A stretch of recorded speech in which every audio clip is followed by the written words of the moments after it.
তারপর থেকে উনি প্রায় 8 মাস বিছানায় শয্যাশায়ী ছিল, প্যারালিসিস হয়ে গেছিল। তো সেখান থেকে তখন ওই স্ট্রাগলের মধ্যে মানে তখন থেকে আমার স্ট্রাগল শুরু হয়ে গেছিলো। তখন আমি পরীক্ষা দিচ্ছিলাম কলেজে। ওখান থেকে আমি আমার শাশুড়িমাকে কলকাতায় নিয়ে চলে যাওয়া হয়েছিল, আমার ননদের বাড়ি ছিল সেখানে, কারণ কলকাতার ভালো নার্সিংহোমে রেখে চিকিৎসা করা হবে। তো আমি এবার কলকাতায় যাতায়াত করতাম, প্লাস ও বাড়িতে আমার বাপের বাড়িতে চলে আসতাম। এসে যেহেতু আমার বাড়ি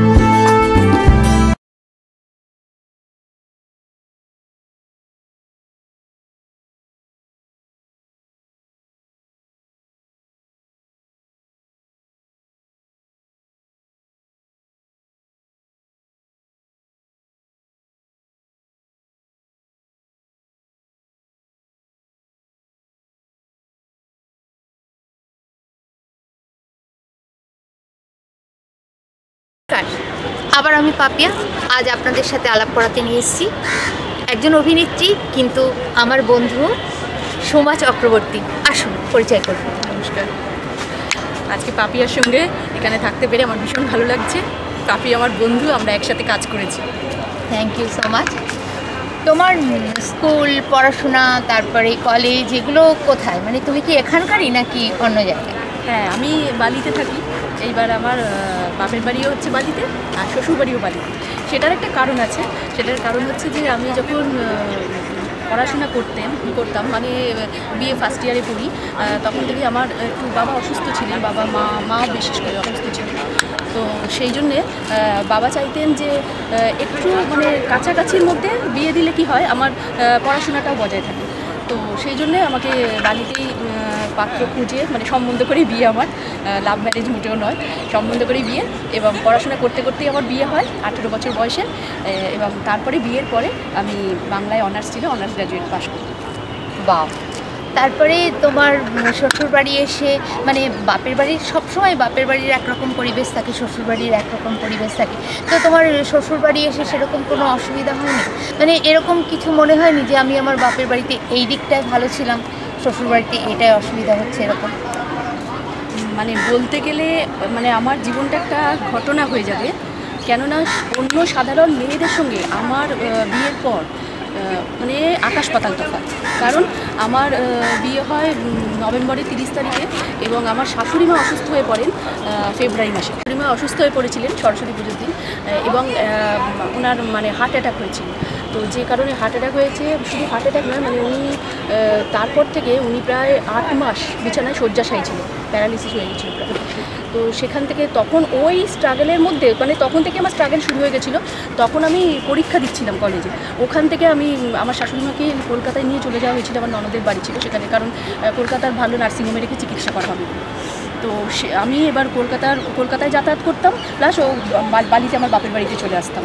এসে যেহেতু আমার বালিতে কলেজ পড়াশোনা সব কিছু, এসে বাবার কাছে থেকে আমি পরীক্ষা দিয়েছি ওই অবস্থাতে, ওই মানসিক অবস্থাতে। সবে বিয়ে হয়েছে আমার, তো ওই মানসিক অবস্থাতে পরীক্ষা দিয়েছি, দিয়ে তারপরে আমি গ্র্যাজুয়েশন কমপ্লিট করেছি ওই অবস্থায়। মানে তখন থেকে আমার স্ট্রাগল শুরু হয়ে গেছে ভাবো অবস্থায়। আর বিয়ের পর বলতে গেলে যেরকম আমরা হাজব্যান্ড ওয়াইফ একসাথে ঘুরতে যাওয়া, সিনেমা যাওয়া, থিয়েটার দেখা, সেসব আমার কিচ্ছু হয়নি। শুধুমাত্র বিয়ের পর নভেম্বরে বিয়ে হয়েছে, ডিসেম্বরে যেহেতু আমাদের টিকিট কাটা হয়ে গেছিলো, হানিমুনে গিয়েছিলাম ওই সিকিম গ্যাংটক, ওইটুকুই ঘোরা যা। আর তারপরে এখানে মানে এদিক ওদিক যে ঘোরা, আনন্দ, বেড়ানো, সেসব ভুলে গেছি। তারপর থেকে শুরু হলো আমার স্ট্রাগল। মানে শাশুড়িমাকে ফিরিয়ে নিয়ে এলাম যখন 8 মাস পরে বালিতে। তারপরে আমি তখন রান্নাবান্না কিছুই জানতাম না, কারণ পড়াশোনা করতে করতে বিয়ে হয়েছিল। তারপরে সেখানে এসে সমস্ত কিছু শেখানো, আমার ননদ এসে একটু শিখিয়ে দিয়েছিল, সাহায্য করেছিল। তখন আর পড়াশোনা ভুলে গেলাম। মানে গ্র্যাজুয়েশনের পর আমার MA করার ইচ্ছে ছিল, কিন্তু পারলাম না করতে, পড়াশোনা ছেড়ে দিতে হলো। ছেড়ে দিয়ে এবার রান্না বান্না, সংসার, মানে অসুস্থ শাশুড়িমা, শ্বশুরমশাইও অসুস্থ ছিলেন, মানে একটু হাঁটাচলা করতে পারতেন কিন্তু অসুস্থ, বয়সজনিত কারণে অসুস্থ ছিল। তো সেখানে সেই সেবা করা, মানে সেই থেকে আমার স্ট্রাগল চলছে। মানে আজও মানে সেই স্ট্রাগলের মধ্যেই রয়েছে, যেটা নিয়েই আজকে চলছো, struggle-টা অন্য ধরনের, কিন্তু তার মধ্যে দিয়েই চলছো তার মধ্যে আর কি, দিয়েই চলছে। ওটার থেকে বেরোতে পারোনি। এমনি তোমার ছেলে মেয়ে কোথায়, মানে ছেলে আমার একটা, ছেলে একটা, হ্যাঁ, ও এখন কম্পিউটার সায়েন্স নিয়ে পড়াশোনা করে ইঞ্জিনিয়ারিং পাশ করে ও এখন সার্ভিস করছে। সার্ভিস করছে, মানে তার মানে এদিক থেকে তুমি পরিপূর্ণ, যে মানে তোমার সেগুলো নিয়ে কোনো আক্ষেপ নেই। না, মানে ছেলেটাকে আমি মনের মতো করে মানুষ করতে পেরেছি। ছেলে মা অন্ত প্রাণ আমাকে ভীষণ ভীষণই ভালোবাসে। খুব ভালো লাগলো শুনে। তোমার শাশুড়ি মা বা শ্বশুরমশাই বেঁচে আছেন? না, ওনারা মারা গেছেন অনেক দিন হলো, মানে 2006 আর একজন হচ্ছে 2013। তারপর থেকে তোমার একার পথ চলা। তোমার হাজব্যান্ড তোমাকে নিশ্চয়ই সহযোগিতা করেন? সহযোগিতা করেন বলতে হাজব্যান্ড তখন সার্ভিস করতেন। এবার আমার মানে শাশুড়ি মা বেঁচে থাকাকালীন তো আমার পক্ষে কিছু করা সম্ভব ছিল না, কারণ সমস্তটাই আমাকে দেখতে হতো, সব কিছু করতে। তার সঙ্গে সঙ্গে তখন ছেলেটাও বড় হয়ে উঠলো। ছেলেটা বড় হওয়ার পরে তখন না আমি নিজের মধ্যে একটু একাকিত্ব ফিল করতে লাগলাম, যে ছেলেটা একটা নিজের জীবন হয়ে গেল। আমার হাজব্যান্ড সে সার্ভিসে সারাটা দিন থাকে, রাত্রিবেলা বাড়ি ফিরে, তাহলে আমি কি করব? আমার একটা খুব শখ ছিল ছোটোবেলায়, জানো, সেটা হচ্ছে যে আমি পড়াশোনা করতাম, করে তখন টিভিতে খবর বলতো ছন্দা সেন। ছন্দা সেনকে দেখে আমার ভীষণ লাগতো, আমি আয়নায় দাঁড়িয়ে দাঁড়িয়ে না মানে ওরকম কিছু একটা নিয়ে পড়তাম, খবর বলছি ছন্দা সেন, এরকম করে নিজে বলতাম। মানে খুব ইচ্ছে ছিল যে টিভিতে খবর বলবো, বা নয়তো টিচারের চাকরি করবো। কারণ তখনকার দিনে অভিনয় বলতে না, অভিনয়ের জগৎ বলতে আমাদের বাবা মারা একটা অন্য রকমের ধারণা ছিল। সেই জন্য সেটা ভাবতে পারিনি, তখন টিভিতে খবর বলবো, ওটা আমার বাবাও খুব অ্যাপ্রিসিয়েট করতো। তো তারপরে যখন এই হয়ে গেল, এর মধ্যে আবার আমার ছেলে যখন 2.5 বছরে, তখন বাবা মারা যান। বাবা একটা অ্যাক্সিডেন্টে মারা যান এবং মাও চলে যান 2005-এ। মানে এদিকে আমার বাপের বাড়ির সাপোর্টটা বলতে কিছুই নেই, একমাত্র দাদা বৌদি আছেন, কিন্তু বাবা মার মতো তো তারা করবে। তো আমি একাকিত্ব ফিল করতাম প্রচণ্ড। তখন ভাবতাম যে তাহলে আমার জন্য তো আমার নিজের জগতে কিছু দরকার, কিছু একটা করি। এবার দেখো তখন অনেকটা বয়স হয়ে গেছে, তারপরে একটা শুধু অনার্স গ্র্যাজুয়েটে তো আমি টিচারের চাকরি তখন পাবো না, আমাকে বিএড করতে হবে, এমএ করতে হবে, তখন তো সম্ভব না। তখন ভাবলাম তাহলে আমি অভিনয়ের দিকে একটু চেষ্টা করি। এদিকে তখন দেখতাম যে আমার হাজব্যান্ড মানে অফিসে চাকরি করতেন, তারপরে উনি পাড়ার যে থিয়েটার গ্রুপ আছে সেখানে নাটক করতেন, ওই বছরে একবার করে গ্রুপ থিয়েটারে নাটক করতেন।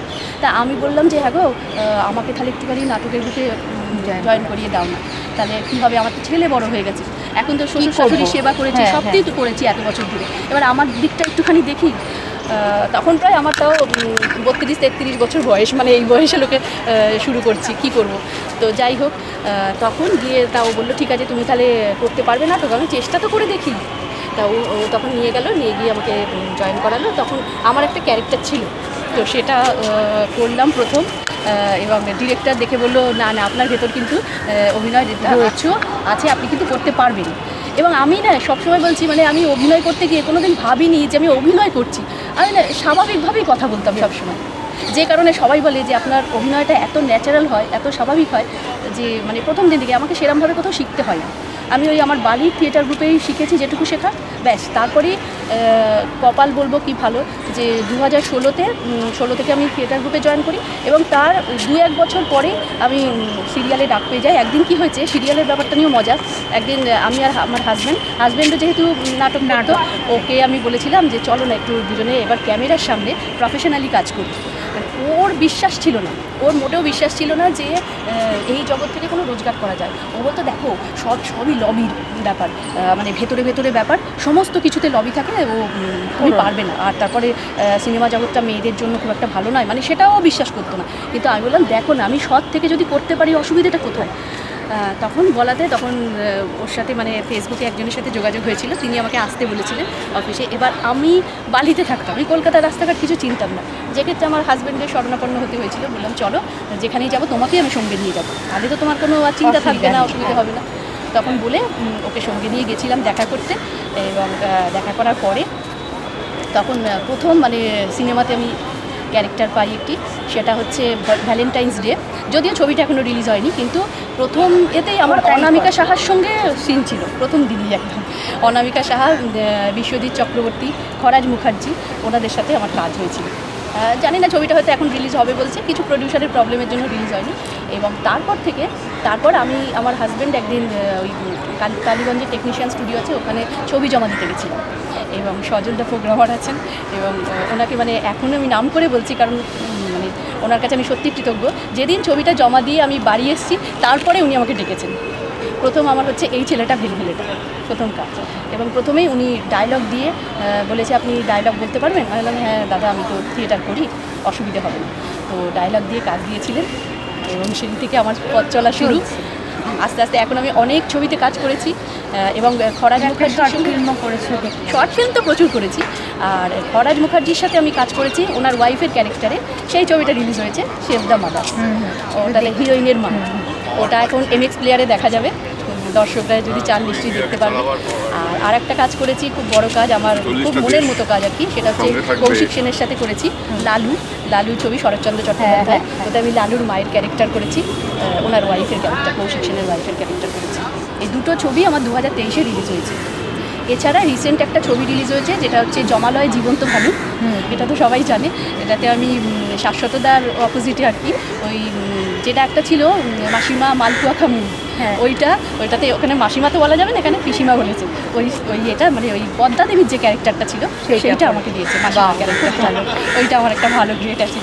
মানে এদিক থেকে তুমি বেশ লাকি, মানে পরপর জীবনে যত কষ্ট করেছি এবং অভিনয় জগতে এসে ভাবতে পারিনি যে অভিনয়, আমি ভেবেছিলাম জাস্ট চেষ্টা করি কী হবে, কিন্তু ভাবতে পারিনি যে আমি এতটা দূর এগোতে হতে পারবে।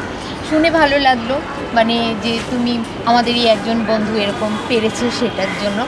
আর আমার আরও ভালো লাগলো এই কারণে যে তুমি তোমার স্ট্রাগলের সাথ দিয়েছেন তোমার হাজব্যান্ড, যেটা সচরাচর হয়ে ওঠে না, যেটা হাজব্যান্ডের আপত্তি থাকলে অনেক কিছুই ভাবো যে সংসারে শান্তির জন্য ছেড়ে দিতে হয়, ঠিক আছে আমি এটা করছি না। সাথ দিয়েছে তার একটা কারণ হচ্ছে যে আমার সঙ্গে সঙ্গে আমি ওকে নিয়ে পথ চলা শুরু করেছি, তো মানে ও আমার সঙ্গে সঙ্গে সব জায়গায় পরিচিত হতে পেরেছে। আমি নিয়ে গিয়ে পরিচয় করে দিয়েছি, ইনি আমার হাজব্যান্ড। এবার সেই সূত্রে পরিচয়টা হয়েছে। ও অভিনয় জগতে ঢুকে যখন দেখলো যে ওর ধারণাটা পুরো ভুল, যে এটা মানে এখানে সব কিছু লবিতে হয় না। হ্যাঁ লবিতে হয়, অনেক কিছুই হয় মানছি, কিন্তু কিছু হলেও কিছু তোমার ট্যালেন্ট থাকলে কিছু পাওয়া যায়, সুযোগ পাওয়া যায়। সেইটা যখন ও বিশ্বাস করলো তখন ও তো আমাকে কোনো আটকাবার প্রশ্ন নেই, ও নিজেও কাজ করছে, নিজেও কাজ করছে। সেটাও খুব ভালো লাগলো, ছেলেও দাঁড়িয়ে গেছে, এগুলো খুব ভালো ব্যাপার। বলছি তুমি কি বিয়েতে বিশ্বাস করো না লিভিং? অবশ্যই বিয়েতেই বিশ্বাস করি। আর অনেক কিছু আজকাল তো দেখছো যে কোনটা তোমার অপছন্দ হয়, যে এই জিনিসটা আমার ভালো লাগে না এখনকার, মানে এখনকার কাদের বলছি? এখনকার সময়ে, হ্যাঁ এখন এই সময়, কারণ আমরা একটা সময়ের মানুষ, এখনকার সময়টা একদম মানে আলাদা, আমাদের সময় থেকে একটু উল্টো অন্য পথে চলছে। তো এই সময়টায় তোমার কোন জিনিসটা পছন্দের আর কোন জিনিসটা অপছন্দ? এখনকার দেখো, এখনকার জেনারেশনে বেশি কী বলবো, উগ্রতা এসে গেছে, বেশি জেনারেশনে বেশি নিজেদের মধ্যে সবসময় মানে এই যে লিভ ইন করে, একসঙ্গে থাকে, তারপরে কিছু গণ্ডগোল হলে সেটা থেকে সুইসাইড হচ্ছে। কত ভালো ভালো অভিনেত্রী এই করে সুইসাইড মারা যায়, এইগুলো তো মানে ঠিক না। না এইগুলো তার মানে এইটা তোমার অপছন্দের একটা কারণ, যে মানে আমার মনে হয় এটা, আমার মনে হয় এইটা যে একটু নিজেদেরকে যদি একটু নিজেদেরকে কন্ট্রোলে রাখা যায়, একদমই কন্ট্রোলে রেখে যদি সব কিছু করা যায়, তাহলে আমার কি প্রলোভন আসেনি? প্রলোভন তো সকলের আসে, কিন্তু সেটাকে যদি সামলে নিতে পারি। এখনকার ছেলেমেয়েরা কি চায়, অল্প সময় আমরা অনেক উঁচুতে উঠে যাব, কিন্তু সেটা তো হয় না। একটা একটা করে সিঁড়ি বেয়ে তবেই উপরে উঠতে হয়, নিচে থেকে সিঁড়ি বেয়ে তবেই উঠতে হয়, এক ধাপে উপরে ওঠা যায় না। এটা খুব সুন্দর কথা। আর এখনকার মানে না, রাজনীতি নিয়ে কোনো প্রশ্ন করব না, কিন্তু তোমার মনে হয় কখনো যে এখনকার রাজনীতিতে যারা আসছে তারা রাজনীতি সম্বন্ধে জানে কম, মানে বেশ মানে এই সব দিকে তাদের খুব খেয়াল, যে অন্য কিছু করতে জানি, রাজনীতিটা বুঝি? আসলে রাজনীতি করতে গেলে তো একটা পড়াশোনা দরকার, একদম মিনিমাম একটা শিক্ষার দরকার হয়, এডুকেশনের দরকার হয়, যে পলিটিক্স নিয়ে আমি এটা জানি, পলিটিক্স মানে এটা। তো এরকম তোমার মনে হয় না যে এখনকার রাজনীতিতে পলিটিক্সের থেকে গায়ের জোর যার বেশি সেই করছে? একদমই রাজনীতি নিয়ে যদি আমিও রাজনীতি খুব একটা বুঝি না বা বলতে চাই না, কিন্তু ব্যাপার হচ্ছে যে এখন একটু মানুষের সংযমী হওয়াটা দরকার। মানে রাজনীতি মানেই ভীষণ এই খুন খারাপি, এটা নয়, ওর থেকেও বেশি উঁচুতে উঠে যাচ্ছে বলে ওকে সরিয়ে দাও রাস্তা থেকে, এইগুলো তো ঠিক নয় না। একদম ঠিক। এইটা সমস্ত রকম প্রফেশনের মধ্যে এসেছে, কারণ কে কার গায়ে কতটা কালি চেটাতে পারবে। একদম। এবার তুমি তো যে ভদ্র, সে ওভাবে তো বলতে পারবে না যে না আমি এটা করিনি, তুমি ভুল বলছো।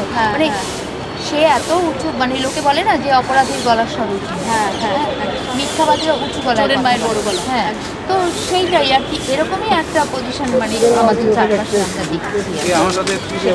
তোমার অভিনয় জীবনের সবচেয়ে মানে সেরা মুহূর্ত, সেরা ঘটনা কোনটা? সেরা ঘটনা বলতে গেলে সবচেয়ে সেরা মানে মুহূর্ত বলছো, অভিনয় করতে গিয়ে না নিজের? অভিনয় করতে গিয়ে তোমার মানে এমন কোনো ঘটনা ঘটেছে যেটা তোমার জীবনে মানে সারা জীবন পাথেয় হয়ে থাকবে, যে ওটা থেকে আমি শিখেছি, ওটা থেকে আমার অনেক কিছু হয়েছে, আমি ভেবেছি এরকম? সেরকম বলতে আমার শিখেছি। কৌশিক সেনের সাথে কাজ করতে গিয়ে বাবানদা ভীষণই হেল্প করেছেন উনি। যদিও মানে উনি কাজ করতে গিয়ে আমার যখন প্রথম ডায়লগ ডেলিভারিটা দেখেছেন, তারপরে যখন ব্রেক হয়েছে উনি বলেছেন যে আপনি কোন থিয়েটার গ্রুপে আছেন, মানে ডিরেক্ট ভেবেই নিয়েছেন যে আমি থিয়েটার থেকে আসছি, না হলে এইভাবে করতে পারতাম না। তো এবার উনি বক্স আর্টিস্ট, ওনার সঙ্গে কাজ করতে গেলে অনেকে থতমত খায়, আমার মধ্যে সেটা ছিল না একদম, যে কারণে উনি এটা বলেছেন। আমি বলেছি দাদা আমি কিন্তু কোনো নাম করা থিয়েটার গ্রুপে নই, আমি বাড়িতেই এখনো কাজ করি। তা উনি বলেছেন বাহ খুব ভালো খুব ভালো। এবং ফরাজদার সঙ্গেও কাজ করতে গিয়ে সেম হয়েছে। তো ওনারা মানে যদি কলকাতায় ওনাদের থিয়েটার গ্রুপটা না হতো আর কি, কাছাকাছি হতো, তাহলে আমি জয়েন করে দিতাম ওনাদের গ্রুপে। খুব ভালো লেগেছে। তার মানে মানে থিয়েটার থেকে তুমি এসে তোমার প্লাস পয়েন্ট হয়েছে ওটা, যে একদম যে কোনো কিছুতে যাত্রার সামনে তোমার কখনো অভিনয় করতে ভয় লাগে, ভয় লাগে। এবং ডিরেক্টররা আমাকে বিশ্বাস করতে পেরেছেন। এবং এই যে কৌশিক সেনের সাথে কাজ করেছি এবং ফরাজদার সাথে কাজ করেছি, এটা কোনো অডিশন নিয়ে কিন্তু নয়। ডিরেক্টররা ফেসবুকে কিছু আমার কাজ দেখেছেন বা আমার ওই কাজের ফুটেজ চেয়েছিলেন, আমি ফুটেজ দিয়েছি। কোনো ওয়ার্কশপ নয়, কোনো অডিশন নয়, ডিরেক্ট একদম ওখানে গিয়ে ওনাদের সামনে আগে স্ক্রিপ্টটা পাঠিয়ে দিয়েছিলেন, ব্যাস আমি নিজের মনের মতো করে তৈরি করেছিলাম যে আমি কীভাবে ওনাদের সাথে বলবো। একদম ডিরেক্ট ওইখানে ফ্লোরে গিয়ে আমাদের দেখা, সেরকম এই বিশ্বাসটা রেখেছিলেন। আমার খুব ভালো লাগলো শুনে। আর আর তোমার একটা খবর দিই, আমি বুমবাদার সাথে একটা কাজ করছি, এখনো রিলিজ হয়নি, ওটা সাজঘর বলে। হ্যাঁ হ্যাঁ, ওটাও তুমি ফেসবুকেই বোধহয় পোস্ট ফেসবুকে পোস্ট করিনি, এখনো করাটা বারণ আছে, যতক্ষণ না ছবিটা রিলিজ হবে সেই জন্য করা যাবে না। কিন্তু আমি ওটা তোমাকে বোধহয় আমি পার্সোনালি আমাকে আমাকে বলেছি বুমবাদার সাথে স্ক্রিন শেয়ার করার সুযোগ হয়েছে। এটা সেটা তো খুব ভালো খবর। এবং যেদিন হবে সেদিন অবশ্যই জানাবে, হল রিলিজ যেদিন করবে সেদিন হলে আসবে, এগুলো তো হলে রিলিজ করবে। ও আর একটা ছবি না বললে আমাকে ডিরেক্টর বলবে, যেটা হচ্ছে এখন কাজ করছি আমি, ভূতনি বউ বলে ছবি। ডিরেক্টর হচ্ছেন পূর্ণেন্দু হালদার, ওনার ছবিতে কাজ করছি। পুজোর আগেও কিছু শুটিং হয়ে গেছে, পুজোর পরেও, যাতে হিরোর মায়ের ক্যারেক্টার করছি, মৌবনী সরকার ও শাশুড়ি মায়ের। ওটাতে পরাণটা আছে, পরাণ বন্দ্যোপাধ্যায়, ওনার বেআই মশাই হয়েছিল। খুব ভালো। আর তোমার এখন এই সময়ে এসে, আমাদের সময়ে এখন এই সময়ে এসে তোমার কি মনে হয় যে এখনকার ছেলে মেয়েদের দেখে যে আমরা এটা ঠিক এইভাবে পাই, এরকম কি মনে হয়? কোনো রকম কোনো আক্ষেপ বা ক্ষোভ যে এটা যদি আমরা এভাবে পেতাম আমাদের সময়, তাহলে হয়তো আরেকটু ভালো হতো? হ্যাঁ, এখনকার আমাদের সময় তো অনেক কিছু ছিল না, না যেমন যাতায়াতের দিক দিয়ে দেখো না, যাতায়াতের কত অসুবিধে ছিল, তখনও মেট্রো সেরকমভাবে চালু হয়নি, তারপরে দক্ষিণেশ্বর মেট্রো তো হয়ইনি, সেখান দিয়ে আমাদের কষ্ট করে করে সেই বাসে করে যেতে হতো, প্রচুর সময় লেগে যেত, যে কারণে কত কাজ আমাকে ছেড়েও দিতে হয়েছে, করতেও পারিনি সব। তো এইগুলো তো আছেই। তাছাড়া এখনকার অভিনয়ের ধরনও তো আলাদা হয়ে গেছে অনেকটাই। মানে আগে একটা অভিনয়ের মধ্যে যেরকম ছিল খানিকটা ওই নাটকের প্যাটার্নের ছিল বা যাত্রা প্যাটার্নের ছিল, কিন্তু এখন কিন্তু আমি একদম নর্মাল তুমি যেরকম কথা বলবে, যত নর্মাল বলতে পারবে তত ভালো। এইরকম সবই চেঞ্জ হয়েছে কিছু কিছু। হ্যাঁ, মানে সেইটা দেখে তোমার মনে হয় কি যে কোথাও কোনো মানে আক্ষেপ যে আমি যদি এখনকার হতাম তাহলে একদম সেটা তো মনে হয়। কারণ অনেক ডিরেক্টর আমাকে বলেছিলেন যে আপনি যদি আপনার যা লুকস আছে, আপনার যা ক্ষমতা আছে, মানে যেরকমভাবে অভিনয় করেন, এটা যদি আপনার যদি বয়সটা আরও কম হতো তাহলে আপনাকে হিরোইনের ক্যারেক্টারে দেওয়া যেত। এটা আমার ব্যাড লাক, আমার কিছু করার নেই সেটা। আচ্ছা, তোমার মনে হয় কখনো যে আমি একদম চরম ব্যর্থ বা চরম সফল, এরকম কোনো সময় মুহূর্ত বা ওরকম কোনো কথা হয়ই না? না, চরম ব্যর্থ বলে তো কিছু নেই। চরম ব্যর্থ আমি কেন নিজেকে মনে করি না, চরম ব্যর্থতা আর চরম সফলতা দুটো তো সম্পূর্ণ অপোজিট ওয়ার্ড। তো এরকম কখনো মনে হয়েছে যে আমি এই জায়গাটায় চরম ব্যর্থতা, মানে চরম ব্যর্থ হলাম, আর এই জায়গাটায় মানে আমার মানে খুব উত্তরণ ঘটলো, আমি খুব ভালো পারলাম, সেরকম? অ্যাকচুয়াল শিল্পীদের এরকম মনে হয়তো হয় না, কিন্তু কথাটা তো আসে যে আমি কখন সবচেয়ে সফল হলাম আর কখন সবচেয়ে ব্যর্থ হলাম, কোনো কোনো কারণে। চরম ব্যর্থ তখন মানে কিছু কিছু ক্ষেত্রে মনে হয় যখন ধরো কোনো দু একটা ভালো ছবিতে কাজের আশা করেছি এবং তারা আমাকে আশ্বাস দিয়েছে, তারপরে ভেতরের কোনো একটা কারণে সেখানে বলেছে এইটাই হচ্ছে লবি, সেখানে ভেতরের কোনো একটা কারণে বলেছে যে না প্রডিউসারের না, সেটা তোমার চরম ব্যর্থতা হবে কেন, তুমি তো তারপরে করছো। তারপরে আমি প্রথম দিকে খুব হতাশা আসতো মনের মধ্যে যে ইস এটা মানে ওইটাকে আশা করেছিলাম যে ওই ছবিটাতে আমি ক্যারেক্টারটা করবো, উনি বলেছেন আমাকে ফাইনাল করেছেন, কিন্তু তারপরে মনটা বুঝতে যেত। কিন্তু আমি আস্তে আস্তে বুঝেছি না, আমাকে নাটাই ধরে থাকতে হবে, আমি যতক্ষণ না ফ্লোরে যাচ্ছি শুটিং করছি ততক্ষণ আমাকে না এইটাই ধরে থাকে এইটাই। আর ব্যর্থতা হচ্ছে একটা ব্যর্থতা হচ্ছে যে মানে সংসারে আমি ব্যর্থতা বলবো না, এটা আমার একটা স্ট্রাগল। সংসারে বললাম যে বিয়ের পর থেকে প্রচুর স্ট্রাগল করেছি। তো আমার বাবা যদি আজকে বেঁচে থাকতেন, বাবা যদি আজকে আমাকে এই জায়গায় দেখতেন, খুব খুশি হতেন, ভীষণ খুশি হতেন। মানে যে এগুলো পেরিয়ে তুমি এখানটাতে আসতে পেরেছো। আমার সব রিলেটিভরা পর্যন্ত বলে যে তুই যেখানে কোনো বাইরের রাস্তাঘাট চিনতিস না, সেরকম মানুষজনের সঙ্গে সেরকম কথা বলতিস না নয়, মানে বাবা কী করতো, আমাকে কলেজ থেকে বাড়ি, বাড়ি থেকে কলেজ, এইটুকুর বেশি যেতে দিত না, কারণ আমার মেয়েকে দেখতে সুন্দর, আমার মেয়ের যদি কিছু ক্ষতি হয়ে যায়, বাবা এই 7 তাড়াতাড়ি বিয়েও দিয়ে দিয়েছিল। তো যে কারণে আমি মানে কারোর সঙ্গে মিশতে সেরকমভাবে পাইনি, সুযোগ পাইনি, এবং একা একা যাতায়াত করার কথা তো মানে ভাবতেই পারতাম না। সেইটাই তোমার এখনকার দিনে মিলিয়ে একটু খোবাই যে এখনকার মেলামেশাটা একদম অবারিত। যদি তখন এরকম পেতাম তাহলে আরও হয়তো এগিয়ে যেতে, কারণ বয়সটা তো আর ফিরে আসবে না, বয়সটা হয়ে যাবে।